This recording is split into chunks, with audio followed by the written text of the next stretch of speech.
Me.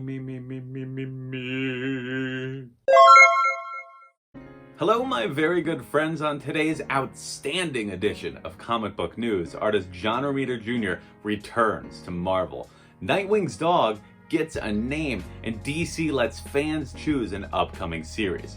All that plus, AfterShock announces a new line of YA titles. Marvel delays everything having to do with the Predator, and Reedpop announces their plans to bring back New York Comic Con. So, let's get on with it. I'm Henry, and this is the news. Alright, first off, artist John Romita Jr. will be returning to Marvel Comics this July. Now, Marvel announced this with a big old promo graphic showcasing John Romita Jr. drawing basically all the heavy hitters of the Marvel canon right now: Captain America, the X-Men, the Fantastic Four, etc. And it's a big deal because John Romita Jr. is one of the biggest names in comics. He's been one of the biggest names in comics for literally decades. He has legendary runs on Uncanny X-Men, on Amazing Spider-Man, on Iron Man, on Captain America, on Thor, you name it, and he has drawn it. But for the last 7 years, John Romita Jr. has been across the pond, as it were. With DC Comics, he has been drawing the likes of Superman or Batman or Silencer, and even a little spell of Kick-Ass in between. So this is going to be really cool for Marvel to get back one of the biggest names in comics, and I'm sure that they're going to slap him onto a big fancy title pretty soon, and it'll be really exciting to see where he goes, just because John Romita Jr. is a draw. He does bring sales along with him, so I'm really curious to see what project they put him on. Marvel has indefinitely delayed all of their upcoming Predator-related projects. Now, this does include the upcoming Predator series from writer Ed Brisson and artist Kev Walker, as well as various collected editions that were set to be coming out, such as a Predator omnibus that featured a bunch of the old Dark Horse comics in it. So, Marvel didn't give an official reason for why these books are being delayed, but I think it's safe to say that it's not because of the new Predator series actually needing a delay. I don't think that the creators have fallen behind. Ed Brisson was talking about how they're already finishing off the proofs for the first issue, so I think it's safe to say that this is actually more of a repositioning for Marvel's calendar of releases. The summer already has a bunch of really big books going on, and Predator is pretty much guaranteed to be a smash hit. The new Alien series that just came out did really well for them, so it's safe to assume that the new Predator series will do very well as well. So this book is now probably just going to come out in fall or something like that. We'll see them move it around, but it does give the creative team an opportunity to get ahead of themselves and produce more books, so hopefully that's what the situation is, because I know that I'm really excited to see this series. DC has put the fate of an upcoming series into the hands of the fans through a process called Round Robin. Now, basically what this means is that 16 different pitches, 16 different premises are being pitted against one another 1v1, and fans vote on which of those two books they would like to see make it to the next round, and then in the next round they do the same thing with the other winners, and ultimately you just end up with one grand winner, which will be turned into a proper series. So this has been very controversial online because fans have gravitated to a lot of the different ideas, but the whole nature of a tournament is that only one thing wins. So that is part of the controversy. The other part of the controversy is that each round of the bracket is going to unveil more information, which means that the first round is just the pitch. We don't actually know any of the creative teams attached to these different ideas. So there is a Lobo and Animal Man story, for example. We have no idea who's going to be telling it. You can maybe take a guess, but you know, there's nothing to really go off of, so it is literally an uneducated guess, which has drawn ire from many fans. Personally, I think this is really cool because it's a lot of new ideas, and it does put the power into the hands of the fans, which, for better or worse, means that we will be getting a book that, at least theoretically, people want to read. So there are too many premises for me to tackle here, but I have put a link in the description of this video that will detail all those different ideas, and I'll also put a link in the description of this video to where you can vote on Twitter. I do encourage you to vote. I voted in every single round. I'm very excited for this. I think it's neat. I understand why it upsets people, but personally, I get to vote on things that I think would be cool to see, and maybe if there's enough noise online, the other ideas that lose will still get made into a book. So who knows? We'll have to find out at the end of this bracket. Robin will be leaping into the pages of his own ongoing series in just a few weeks, and when he does, he'll be joined by the new villain, Respawn. Now, this new character was revealed by writer Joshua Williamson through preview art by artist Gleb Melnikov, who who is of course the creative team behind the new series. We don't really know anything about this new villain. He does seem to visually draw some inspiration from Deathstroke, specifically the Teen Titans cartoon iteration of Deathstroke, but beyond that, your guess is as good as mine who this character is. His identity and what is going on in his life is supposed to be one of the major mysteries of this new Robin series, and frankly, I'm very excited for the series. Joshua Williamson is a great writer, and I've enjoyed pretty much everything I've ever read by him at this point.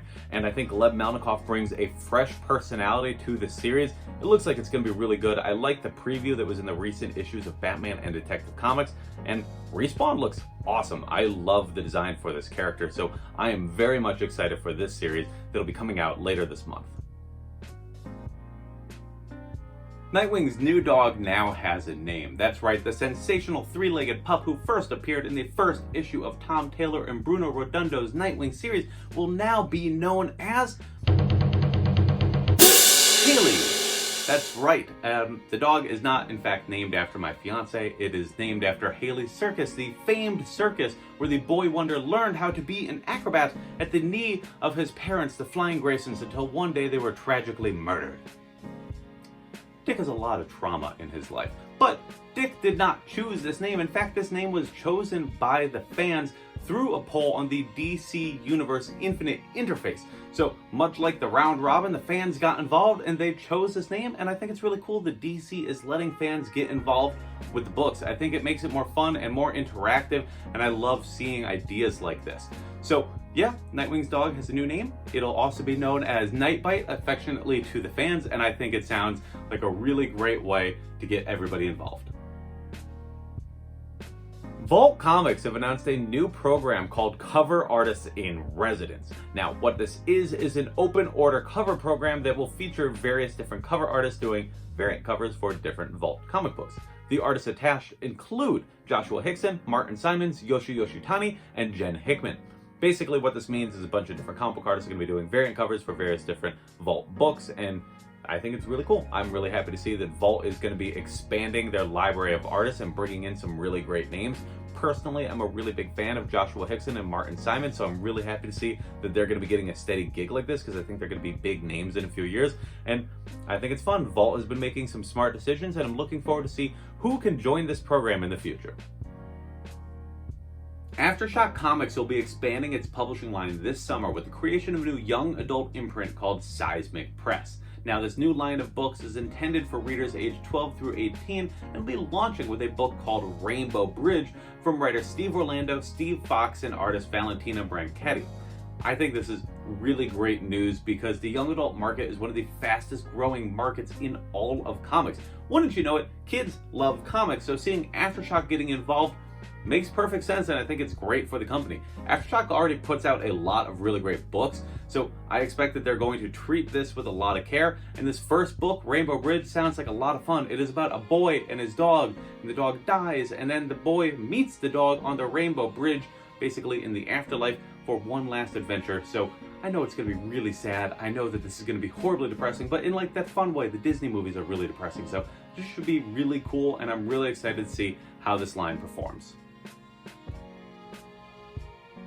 Fresh off the back of San Diego Comic-Con's rather insane announcement that they'll be running a special edition convention on the weekend of Thanksgiving, Reedpop has announced the return of New York Comic-Con this October from the Jacob Javits Center.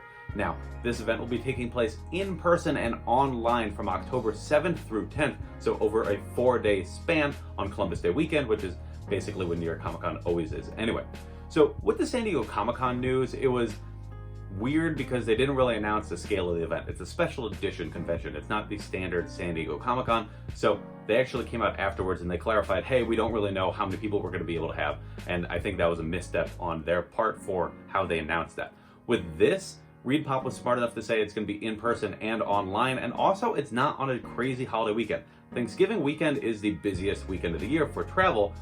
You know, Columbus Day weekend isn't. It's always when they hold New York Comic-Con for a reason. So I do think it's going to be a crazy process. I don't think they're going to be able to run the event at the full scale that they normally would, and it'll be interesting to see how many creators do actually put themselves out there and get involved with things such as Artist Alley or panels, because it's going to be a little anxiety inducing going to conventions for the first time after a massive pandemic. and the Javits Center has been where they've been holding vaccinations for the better part of the last year. So it'll be interesting to say the least to see how this plays out, but I'm confident in the Reedpop team because they organize so many incredible conventions, and I know that fans are going to be really enthusiastic to get back into the swing of things. So I'm cautiously optimistic, and I'm looking forward to finding out more information about how all of this is going to play out. And in the last and easily the weirdest news story of this week, Bad Idea have announced an upcoming one-shot called Hank Howard, Pizza Detective in Caligula's Safe. Now, this one-shot will retail for $1 single and is being written by Robert Venditti with art by David Lapham. But there's a catch. See, Bad Idea is a new publisher that has decided to shake up the conventional comic book business model by doing some interesting things with their books. First off, only 200 comic book stores in the world even sell Bad Idea comics. They have purposely limited the number of people that can sell their book to create a sense of exclusivity. Also, their books are not being collected in any collected editions later on, and their books are not available digitally. So you have to go to one of those 200 stores to order your book. Then, beyond that, they have placed restrictions on how stores can order their book. So basically what they've made it is that you have to order the same number of issues for issue number 6 of a series as you did for issue number 1 of that series. So the recent book ENIAC, if you ordered 10 copies of ENIAC number 1, you have to order at least 10 copies of ENIAC number 6. So this prevents them from having inflated issue number 1s and, a downturn in sales over the course of a series lifespan, which is one of the problems that plagues the comic book industry. For Hank Howard, Pizza Detective in Caligula's Safe, they have actually matched the orders that people placed for issue number 1 of ENIAC. So again, if your store ordered 10 copies of ENIAC number 1, they will be getting 10 copies of Hank Howard, Pizza Detective in Caligula's Safe. It is odd, and as if all of that weren't enough, the book is actually only going to be available for 1 single day. Comic book stores have to sell that book on May 12th. After May 12th, they have to send the book back. They cannot sell it. They cannot bag and board it, they cannot put it in the back issue bin, they have to send it back to the publisher. So all of this is very weird, and some might say it is a bad idea, ha ha ha, but it's definitely interesting because it has created a buzz about the company. The first issue of ENIAC was huge on the speculator market. I mean, eBay, if you go into eBay right now, the book is selling for not even like quadruple the price, like 10 times the price, and that's a conservative estimate. You can actually find the book going for a couple $100s already, which is crazy for an unknown publisher and an unknown book. So I'm very interested to see how Hank Howard, Pizza Detective in Caligula's Safe performs. I'm going to see if I can get my hands on it, if that's even going to be possible, because it's definitely going to be a very rare book, and I'm very curious to see if they try doing this publishing model again in the future. So that's it. Tell me what was your favorite story that I talked about this week. Let me know in the comment section below, and we can have a fun little chit chat about comics. And while you're at it, can you please like this video and share with your friends so they too can enjoy the goodness of comic book news. And if you haven't already, please subscribe to the channel and sign up for notifications so you can stay up to date whenever I post a new video. If you are so inclined, I also highly recommend following me across social media at White Cuban, where I continue to talk about comic books or movies or wrestling or toys, whatever is going on in my day-to-day life. Thank you so much for watching this video. It means a lot to me, and I had a lot of fun doing this week's video. I tried changing things up a little bit. I tried doing less news stories, but more conversation about those individual news stories. So let me know if you like that new approach. I also plan on making a vlog where I will talk about what it's been like for me to make weekly news videos for the last 3 months. So keep an eye out for that pretty soon. But if you just want the news, if you just want to know what's going on in the comic book industry, I will always be here on Monday, and I will always be here with more comic book news.